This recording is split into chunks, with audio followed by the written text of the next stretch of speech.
इधर दिल्ली के पास हरियाणा के फरीदाबाद में कोचिंग सेंटर से घर लौट रही एक लड़की पर दिन दहाड़े फायरिंग कर दी गई।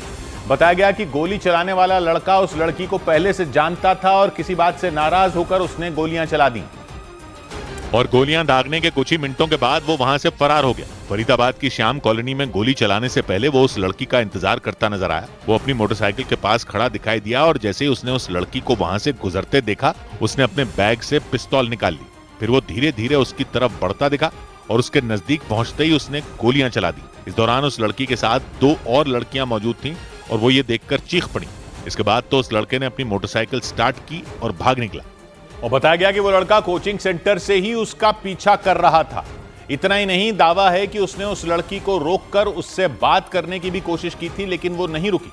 आरोप लगा इसी के बाद फायरिंग की गई और सरेआम हुई फायरिंग से पूरे इलाके में दहशत मच गई। फरीदाबाद के बल्लभगढ़ में हुई इस गोलीबारी की जानकारी मिलने पर पुलिस वहां पहुंच गई और पुलिसकर्मियों ने घटना वाली जगह के पास घेरेबंदी कर दी। ये 5-5:15 के आसपास की किसी को लगी हो?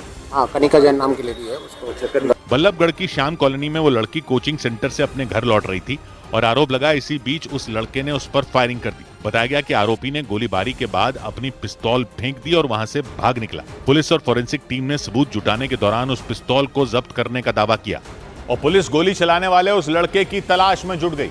हालांकि पुलिस की शुरुआती जांच में आरोपी की पहचान नहीं हो पाई और इस गोलीबारी की वजह का भी पता नहीं चल पाया और पुलिस ने इस मामले में जांच तेज कर दी। चश्मदीद के मुताबिक उनके घर के बाहर की गई फायरिंग की आवाज काफी दूर तक सुनाई दी, लेकिन वो आरोपी को देख नहीं पाई। बाइक वाइक को इसने जाते हुए देखा? हमने तो देखा ही नहीं कि ऊपर थे ना हम लोग, नीचे बेटा बैठा था यहाँ बस।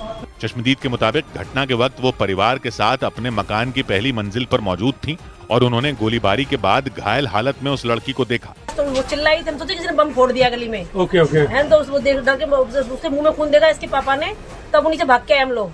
फायरिंग के बाद वहां मौजूद लोगों ने गंभीर हालत में उस लड़की को इलाज के लिए अस्पताल में भर्ती कराया।